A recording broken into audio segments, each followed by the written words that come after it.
রুমে বিশ্রাম নিতে গিয়ে শুয়ে পড়লাম। হঠাৎ মনে হলো কেউ আমার পাশে শুয়ে আছে। চোখ খুলতেই দেখি শ্বশুর আমার পাশে শুয়ে আছেন। তাকে দেখে আমি হতবাক হয়ে গেলাম।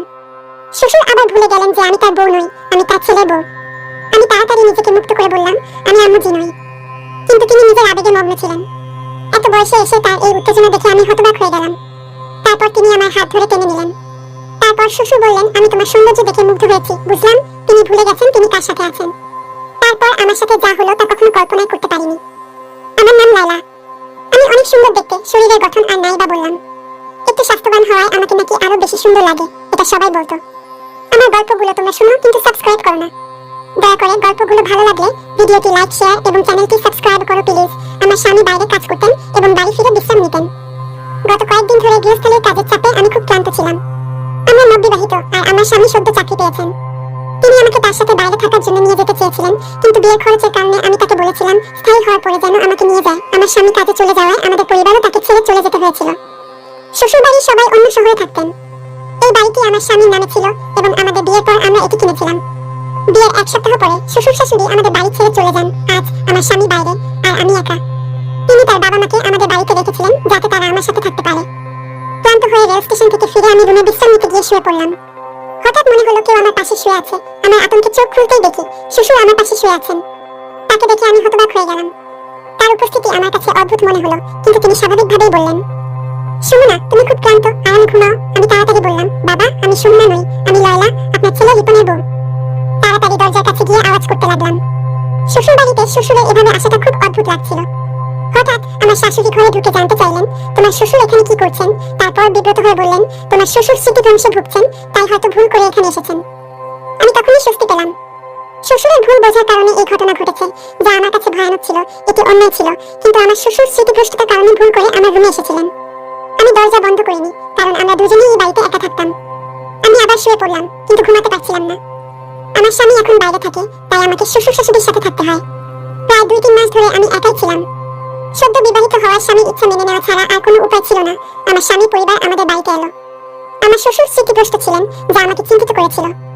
এতদিন আমি জানতাম না, কিন্তু এখন বুঝতে পারলাম তার সাথে থাকা কঠিন হবে। বিয়ের পর পুরো এক সপ্তাহ শ্বশুর শাশুড়ি আমাদের বাড়িতে ছিলেন। সেই সময় শ্বশুরের অসুস্থতার কোনো লক্ষণ দেখিনি, কিন্তু স্বামী চলে যাওয়ার পর তার স্মৃতিগ্রস্ততা প্রকাশ পেল। এই অবস্থায় তার যত্ন নেওয়া কঠিন হবে। সারা রাত এভাবে ভাবতে ভাবতে সকালে রান্নাঘরে গেলাম নাস্তা করতে।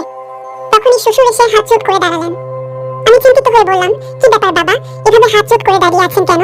শ্বশুর বললেন, রাতে আমি ভুলে গিয়েছিলাম কোনটা আমার রুম আর কোনটা আমার বউয়ের। খুবই লজ্জিত। আমি যদি জানতাম এমনটা হতো না। ভবিষ্যতে যদি ভুল করি ক্ষমা করবেন। আমি বললাম, বাবা, আপনি আমার বর। যা হয়েছে ভুলে যান। এরপর তাকে বাইরে পাঠিয়ে চা নিয়ে আসলাম। আমারও খারাপ লাগছিল, কিন্তু শ্বশুরকে বিব্রত দেখে বুঝলাম আমারও ভুল ছিল। আমরা সবাই মিলে নাস্তা করলাম। তবে আমি আমার স্বামীকে খুব মিস করছিলাম। তিনি প্রতি কয়েক ঘন্টা পর পর ফোন করতেন। শাশুড়িও আমাকে খুব ভালোবাসতেন। আমাদের দিনগুলো ভালোই যাচ্ছিল। শ্বশুর শাশুড়ির আচরণে আমি অনেক হাসতাম। এটা একটা মজার ঘটনা ছিল। যখন আমার স্বামী ফোন করলেন, আমি বললাম, শ্বশুর শাশুড়ির সাথে থাকায় আমি একাকিত্ব অনুভব করছি না। তিনি বললেন, এজন্যই তাদের এখানে রেখে গেছেন। একদিন বিকেল 5টা, গরমের দিনে আবহাওয়া ভালো ছিল। আমি কিছুটা বাতাস নিতে বারান্দায় গেলাম। দোলনায় বসে মোবাইল ব্যবহার করছিলাম। হঠাৎ শ্বশুর এসে বললেন, তোমার হাত অনেক সুন্দর, তুমি অনেক সুন্দর, তোমাকে আগের মতো সুন্দর লাগছে। এটা শুনে আমি লজ্জা পেলাম এবং উঠতে চাইলাম। তিনি আমার হাত ধরে টেনে নিলেন। আমি রেগে বললাম, বাবা, আপনি কি করছেন? তিনি হেসে বললেন, লায়লা, আমি তোমার সাথে রোমান্স করব না। তোমার সৌন্দর্য দেখে মুগ্ধ হয়েছি, বুঝলাম তিনি ভুলে গেছেন তিনি কার সাথে আছেন। শ্বশুর আবার ভুলে গেলেন যে আমি তার বউ নই, আমি তার ছেলের বউ। আমি তাড়াতাড়ি নিজেকে মুক্ত করে বললাম, আমি আম্মুজি নই। কিন্তু তিনি নিজের আবেগে মগ্ন ছিলেন। এত বয়সে এসে তার এই উত্তেজনা দেখে আমি হতবাক হয়ে গেলাম। এই সময় মা ঠান্ডা হাওয়া খেতে খেতে বারান্দায় এসে জিজ্ঞেস করলেন, কি ব্যাপার, কোনো সমস্যা আছে? আমি উত্তর দেওয়ার আগে মা শ্বশুরের হাত ধরে তাকে ছাদ থেকে নামিয়ে নিলেন। তিনি বললেন, শ্বশুরের দিনে কয়েকবার এমন কিছুই হয়। পরের দিন রিপন ফোন করলো। আমি তাকে বিষয়টি বলতে চাইলাম, কিন্তু মা এসে বললেন, তুমি তোমার বাবার কর্মকাণ্ডের কথা বলো। শ্বশুর জানতেন যে আমার স্বামী প্রতিদিন সন্ধ্যা 4টায় ফোন করে। শ্বশুর মোবাইল নিয়ে আসলেন এবং রিপনের সাথে কথা বলার সময় তাকে কথোপকথনে জড়িয়ে ফেললেন। অনেকক্ষণ পর যখন শ্বশুর ফিরলেন, তখন আমি রিপনের সাথে কথা বলার সুযোগ পেলাম না। মা বললেন, কেন কল কেটে দিল? এরপর বললেন, রিপনের একটি গুরুত্বপূর্ণ মিটিং আছে, রাতে ফোন করবে, তখন কথা বলো। সারা রাত অপেক্ষা করেও রিপনের কল পেলাম না। আমার শাশুড়ি পাশে বসে টিভি দেখছিলেন। তিনি বললেন, বৌমা, তোমার বাবার কাজের সঙ্গে রিপন এর কোনো সম্পর্ক নেই। দয়া করে তাকে এই বিষয়ে কিছু বলো না, নইলে সে টেনশনে পড়ে যাবে। আমি সময় মতো ওষুধ দিচ্ছি, তোমার বাবা তাড়াতাড়ি সুস্থ হয়ে উঠবে। আমি বিভ্রান্ত হয়ে মায়ের দিকে তাকালাম। তিনি বললেন, আমরা অনেক বছর ধরে বড় ছেলে ও পুত্রবধূর সঙ্গে থাকছিলাম। ওরা আমাদের খুব কষ্ট দিত, তাই রিপন যখন আমাদের এখানে থাকতে বলল, আমরা খুশি হলাম।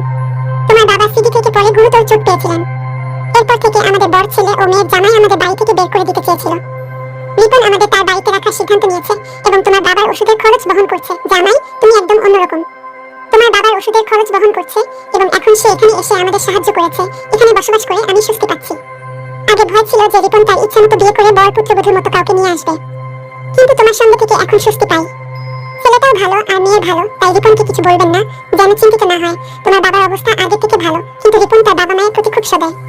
তিনি আমাদের সমস্যার সমাধানের জন্য আমাদেরকে তার বাড়িতে নিয়ে এসেছেন।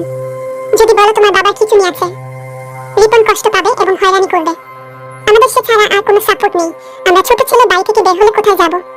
শ্বশুর শাশুড়িকে এই বৃদ্ধ বয়সে কোথায় নিয়ে যাব? মায়ের কথা শুনে মন ভেঙে যায়। বড় ছেলে ও পুত্রবধূর অবহেলার কারণে শ্বশুর শাশুড়ি তাদের বাড়ি ছেড়ে চলে এলেন। আমি শ্বশুর শাশুড়ির কষ্ট বুঝি, কারণ আমার বাবা মা চলে গেছেন। রিপনের বাবা মায়ের প্রতি ভালোবাসা দেখে খুব খুশি হই। শ্বশুরের নানা কাজ আমাকে দুশ্চিন্তায় ফেলত। কখনো তিনি আমার কাছে আসতেন, কখনো কোলে নিয়ে যেতেন, কখনো প্রশংসা করতেন, যা আপত্তিকর মনে হতো। তিনি আমাকে নিবিড়ভাবে তাকিয়ে দেখতেন। আমার ঘরে প্রবেশ করার চেষ্টা করতেন আর আমাকে তার স্ত্রী মনে করে অদ্ভুত কাজ করতেন। মা আমাকে নিষেধ করলেন, তাই আমি মাকে জিজ্ঞেস করলাম, বাবাজি কি ওষুধ খাবেন? পাপাজির স্মৃতিভ্রংশতা বেড়েই চলেছে। সবচেয়ে কষ্টের বিষয় ছিল শ্বশুরমশাই শুধু তার স্ত্রীর ব্যাপারে ভুলে যেতেন, বাকি সবকিছু মনে রাখতেন। অনেক সময় ইচ্ছাকৃতভাবে তার ব্যক্তিগত জিনিস লুকিয়ে রাখতাম, কিন্তু তুচ্ছ জিনিসও তিনি মনে রাখতেন। তিনি শুধু আম্মুকে ভুলে যেতেন, আমাকে মা ভাবতেন না। মনে হতো তিনি স্মৃতিভ্রষ্টতায় ভুগছেন না। যদি ইচ্ছাকৃতভাবে করতেন তবে তাকে সহ্য করতাম না। স্বামী চলে যাওয়ার পরে 3 মাস অনেক কষ্টে শ্বশুর শাশুড়ির সাথে কাটিয়েছি। রুমের দরজা বন্ধ করে ঘুমাতাম এবং সারাদিন মুখোমুখি না হওয়ার চেষ্টা করতাম। একদিন দুপুরে দরজায় তালা লাগাতে দেখলাম দরজাটা ভাঙা। চিন্তিত হলাম, কারণ সকাল পর্যন্ত দরজার তালা ঠিক ছিল। বিকালে ঘুমানোর সময়ও আমি সবসময় রুমের তালা লাগিয়ে রাখতাম, কিন্তু আজ তালাটা নষ্ট হয়ে গেছে। কোনোভাবে দরজাটা ঠিকমতো বন্ধ করেছিলাম। রাতে ঘুমাতে গেলাম, কিন্তু দরজা খোলা থাকায় ঘুমাতে পারছিলাম না। রাত 3টায় ঘুমিয়ে পড়লাম। সকাল 6টায় ঘুম ভাঙল। অবাক হয়ে দেখলাম আমার স্বামীর বদলে শ্বশুর আমার বিছানায়। আমি শ্বশুরকে জাগালাম, কিন্তু তিনি আমাকে শূন্য বলে ডাকতে লাগলেন এবং আমাকে জড়িয়ে ধরার চেষ্টা করলেন। আমি নিজেকে মুক্ত করার চেষ্টা করছিলাম। তখন সকাল 6:05 স্বামী রিপন হঠাৎ 3 মাস পর ঘরে ঢুকে পড়লেন। আমি নাইট ড্রেস পরা ছিলাম, শ্বশুরের রুমে ছিলেন। রিপন আমার মুখে জোরে থাপ্পড় মারলেন এবং বললেন, আমি বিশ্বাস করতে পারছি না যে তুমি এমন কাজ করেছো। তার কথায় আমি হতভম্ব হয়ে পড়লাম। অশ্রু গড়িয়ে পড়লো। তাকে বোঝানোর চেষ্টা করলাম, এটা আমার দোষ নয়। বাবাজির স্মৃতিভ্রংশ আছে, তাই তিনি আমার রুমে এসেছেন। আমি তাকে সবকিছু সত্যি বললাম এবং বললাম মা ও বাবা উভয় আমাকে সমর্থন করবে। তখন অবস্থা ছিল যেমন আকাশ ভেঙে পড়ার মতো। বুঝতেই পারিনি যে দুজনেই এমন দ্রুত রং বদলাবে। তখন শাশুড়ি কাঁদতে দেখে বলেছিলেন, রিপন, আমি তো তোমাকে আগেই বলেছিলাম তোমার স্ত্রী চরিত্রহীন। ওর আচার ব্যবহার খুব খারাপ। আমি অনেকদিন ধরে তোমাকে বলছি যে তোমার স্ত্রী তোমার বাবাকে পটানোর চেষ্টা করছে। সে তোমাকে ছাড়া থাকতে পারছে না, তাই এমন করছে। শাশুড়ি মা আরো বলেন, ও তোমার বাবা নয়, তোমার স্ত্রীরই দোষ। এই মেয়েটা খারাপ। মা তখন কান্নায় ভেঙে পড়লেন আর আমি তাকিয়ে দেখছিলাম কতটা সহজে মিথ্যা বলছে সে। শ্বশুর বলল, তোমার স্ত্রী আমাকে প্রলুব্ধ করেছে। বলল, আমার সাথে রাত কাটাবে না, বললে তোমাকে আমাদের সম্পর্কে মিথ্যা বলবে এবং আমাদের এই বাড়ি থেকে বের করে দেবে। বাবা বললেন, আমি একজন সৎ মানুষ, আমি কখনো কোনো নারীর দিকে তাকাইনি। আমি এই বৃদ্ধ বয়সে এমন পাপ করতে পারি না। তোমার স্ত্রীর কথায় আমার কোনো বিশ্বাস নেই। রিপন এর মুখ রাগে লাল হয়ে গেল। সে কিছু না বলে আমার হাত ধরে বলল, তুমি আমার মা বাবাকে কষ্ট দিচ্ছ। তোমার লালসা পূরণ হচ্ছে না বলে আমার টার্গেট হয়ে গেছো। গত 2 মাস ধরে আম্মু আমাকে প্রতিদিন ফোন করে তোমার কিছু ছবিও পাঠিয়েছে, কিন্তু আমি আম্মুর কথা বিশ্বাস করিনি। আমার বিশ্বাস ভেঙে দিয়েছো। আজকে আমার সব ভুল ভেঙে গেল। মা বারবার বলার পরেও আমি যদি না আসতাম তাহলে কিছুই জানতাম না। আমি স্বামীর পায়ে ধরে বললাম, তুমি জানো তোমার বাবা স্মৃতিগ্রস্ততায় ভুগছেন।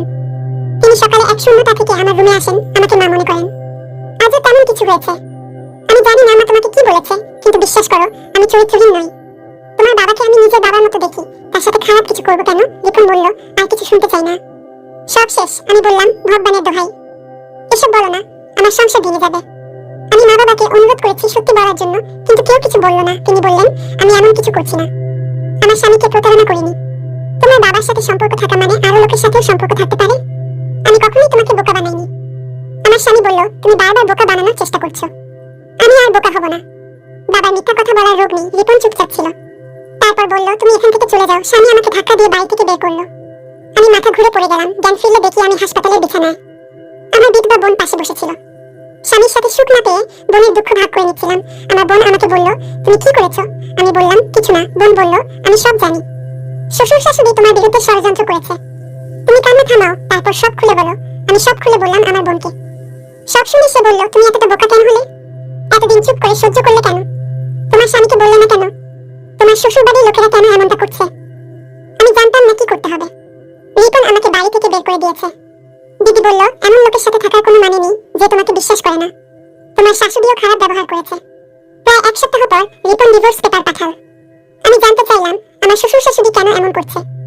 আমি আমার ছোটবেলার বন্ধুকে বললাম সত্যিটা জানার জন্য শ্বশুর বাড়িতে যে কাজের মেয়ে হিসেবে ঢুকে সব দেখে আসো। সে রাজি হলো। পরের দিন সে কাজের মেয়ে হিসেবে শ্বশুর বাড়িতে ঢুকল। আমার শাশুড়ি তখন একা ছিল এবং তাকে সাহায্য করার জন্য কাউকে খুঁজছিল।